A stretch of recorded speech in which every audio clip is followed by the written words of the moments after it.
Vous êtes en mission maintenant. Voici donc venue l'ère des missionnaires kénites. Et vous n'êtes pas en mission pour sauver l'homme kénite. Vous êtes en mission pour sortir l'humanité de cette névrose collective et de la barbarie planétaire. C'est une mission très très noble.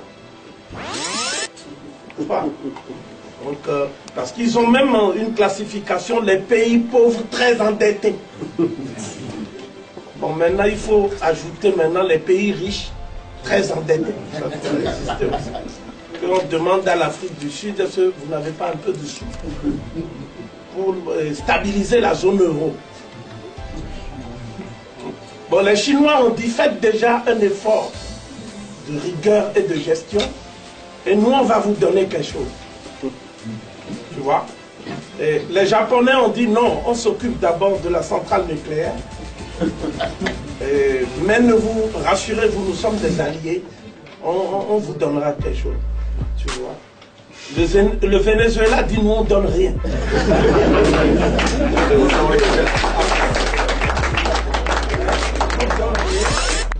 Ça s'appelle la déliquescence des mœurs. L'Occident a atteint un degré optimal en matière de déliquescence des mœurs. Et vous allez voir, conformément à la prophétie de Néfertiti, c'est au grand jour qu'ils vont commencer maintenant à étaler les mœurs jusqu'ici refoulées. Toutes choses qui seront maintenant étalées au grand jour. Voyez? Parce qu'on réprime, on cachait ça. Et maintenant, comme une sorte de 40 minutes, ça va sortir. Bon, ils vont aussi utiliser uniquement la force. C'est-à-dire qu'ils vont aller bombarder pour pouvoir payer la dette.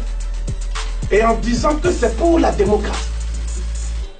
Donc tout le monde va voir qu'en fait, ils bombardent juste pour éviter de tomber économiquement. Hein? Et donc ils vont dire aussi qu'il y a une crise. Et ils nous disent, oh les Africains, nos partenaires aussi connaissent la crise. Mais nous, on a toujours connu la crise. Nous sommes des paginaires. Nous, on ne ressent pas la crise. Ce sont eux. Parce que leur niveau de vie baisse. Il faut que le monde entier entende leur jérémiade. Parce qu'ils ne savent pas souffrir aussi. Ils ne sont pas endurants. Vous voyez? Donc, j'avais dit, et nous avions dit, que ce n'est pas une course de vitesse, cette affaire-là. C'est une course de fond sans fin. Et l'Occident a mis la barre très haut. Mais l'Occident s'est essoufflé et est en train maintenant de se dégonfler. Bon, qu'est-ce qu'il faut faire maintenant? Est-ce qu'il faut les précipiter vers le gouffre? Est-ce qu'il faut les laisser et observer sans intervenir? Ou est-ce qu'il faut leur tendre la main? Officiellement, ce soir, devant vous, nous disons qu'il faut leur tendre la main.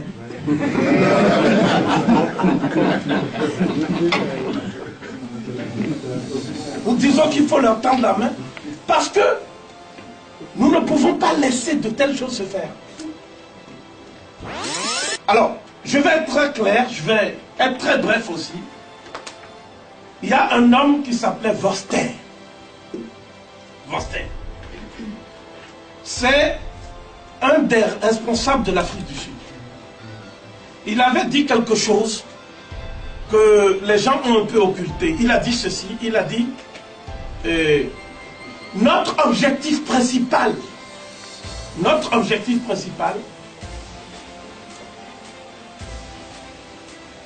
demeure, ça dit, notre objectif principal, c'est d'avoir une Afrique sans les Africains. Il faut bien me suivre maintenant. C'est d'avoir une Afrique sans les Africains.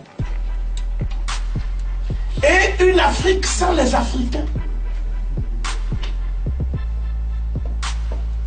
deviendra un paradis terrestre pour l'homme blanc. Lui, il a dit. Et les Africains ont dit, mais non, c'est pas vrai, il n'a pas voulu dire ça. Mais est-ce qu'ils ont fait une Amérique sans les Amérindiens, oui ou non? Est-ce qu'ils ont fait une Australie sans les Australiens autochtones, oui ou non? Est-ce qu'ils ont fait une Nouvelle-Zélande sans les Néo-Zélandais autochtones, oui ou non? Pourquoi veut-on que nous, on soit épargnés? Au nom de quoi? Donc l'Occident, dans cette longue histoire, cette longue tragédie, nous a imposé 1300 ans de domination continue. Plus de 6 siècles de traite négrière prolongée. Plus d'1 siècle d'exploitation directe des territoires. Et maintenant, nous sommes, depuis 51 ans, nous sommes dans le néocolonialisme prolongé. Quel peuple aurait pu survivre à ça? Quel peuple? Vous ne m'en citerez pas un dans l'histoire. Je parle de l'histoire basée sur des documents. Vous n'en citerez pas un. Si vous m'en citerez un, c'est le peuple kémite. C'est le peuple kémite. Et pourquoi? C'est pour ça qu'on est réunis aujourd'hui.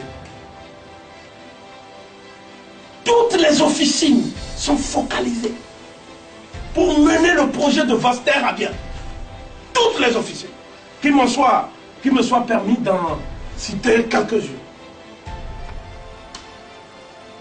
L'Opus Dei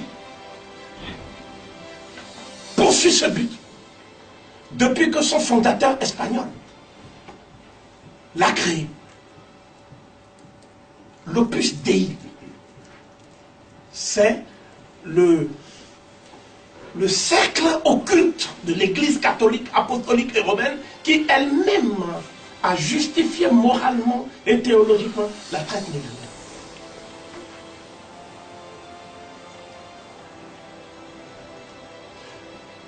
La franc-maçonnerie occidentale, toute tendance et toute école confondue, est focalisée vers ce but. Je ne parle pas des francs-maçons qui sont francs-maçons parce qu'ils ont besoin de faire une carrière. Ça, c'est les nègres. Je ne parle pas d'eux. Souvent, ils me font de mauvaises querelles. J'ai dit, mais est-ce que je parle d'eux? Ils me disent, non, nous avons des raisons philosophiques et humanitaristes de le faire. Bon, j'ai dit oui, mais les raisons philosophiques, ne parlons pas de ça. Primum vivere deinde philosophari. Il faut vivre d'abord après un philosophe, n'est-ce pas? Donc vos vraies raisons, on connaît. Vous voulez manger. Bon, ok. Mais je parle de ceux qui dirigent ces institutions. Il n'y a pas de nègres. Cela, c'est la plus grande entreprise mafieuse et criminelle. D'accord? Qui se soit abritée derrière des prétextes moraux et philosophiques. C'est valable des loges d'Écosse. C'est valable de Stéphanie et son groupe. C'est valable de toutes les loges. C'est sans exception. Ensuite, il y a l'OMS qui a transformé l'Afrique en un vaste champ de cobayes, expérimentant de faux médicaments, utilisant, ligaturant les trompes des femmes qui ont le malheur d'aller accoucher, de manière à empêcher l'Afrique d'avoir une population jeune, vigoureuse. Ça n'empêche que dans 50 ans, d'après les projections démographiques, l'Afrique sera la terre la plus habitée au monde. Qu'on le veuille ou non, à moins qu'ils amènent des bombes atomiques. Parce que les bombardements ne suffisent plus maintenant. Les Africains font vite des enfants et je les emploie. Je n'ai pas pu moi-même faire. Nous disons que cette question-là fait que c'est l'Asie qui, pour l'instant, emporte le destin du leadership du monde.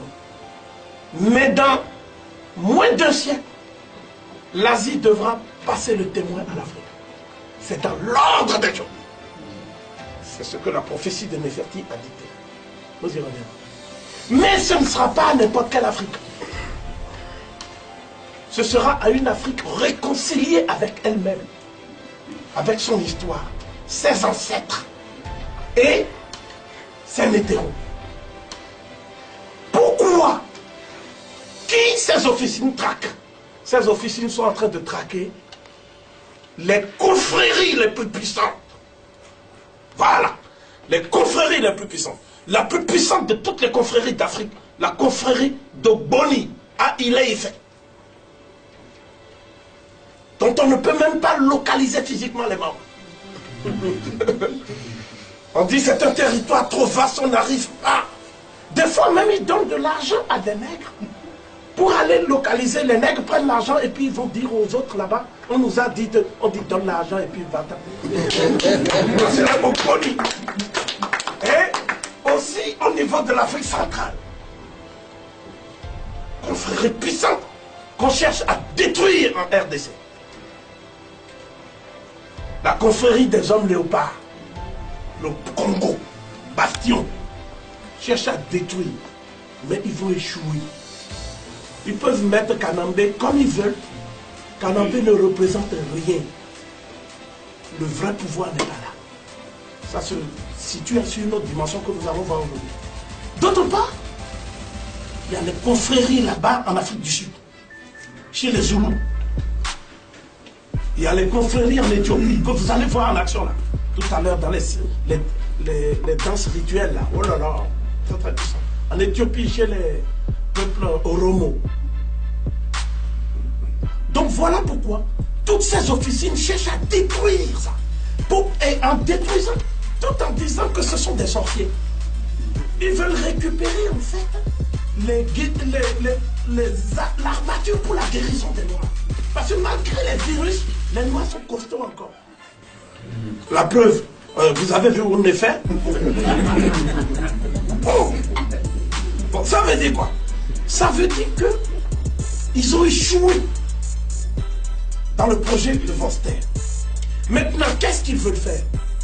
Ils veulent dire, comme Benoît l'a fait, Benoît qui était lui-même nazi, des jeunesses hitlériennes. Je parle du cardinal Ratzinger, qui est devenu pape. Il est venu au Bénin, il a dit, bon, maintenant, nous voulons maintenant être avec vous dans des groupes mixtes, catholiques et culte traditionnel, pour pouvoir ensemble affronter les mots M-A-U-X de l'Afrique avec des mots M-O-T-S. Les gens vous disent comment? Toi, tu veux guérir des mots, tu fais que parler. Tu viens, tu fais des rites, tu ne sais même pas ce que c'est. Tu dis que tu es pape, tu n'es même pas circoncis. Tu n'es même pas pur, tu veux rentrer dans les temples des gens. Tu es autotonome. Est-ce que vous comprenez? Donc, ce problème central, c'est le problème aussi de la dégénérescence spirituelle de l'Occident. Toutes les églises seront désertées à un moment donné. Ils viendront juste pour faire du conformisme et pour s'exhiber. Ils feront de l'exhibitionnisme. Mais il n'y a plus rien qui retienne les gens dans les églises. Rien. Sauf une chose. La magie de Noël. La magie de Noël. Parce que les églises, curieusement, le 24 décembre, tout le monde va à la messe de minuit.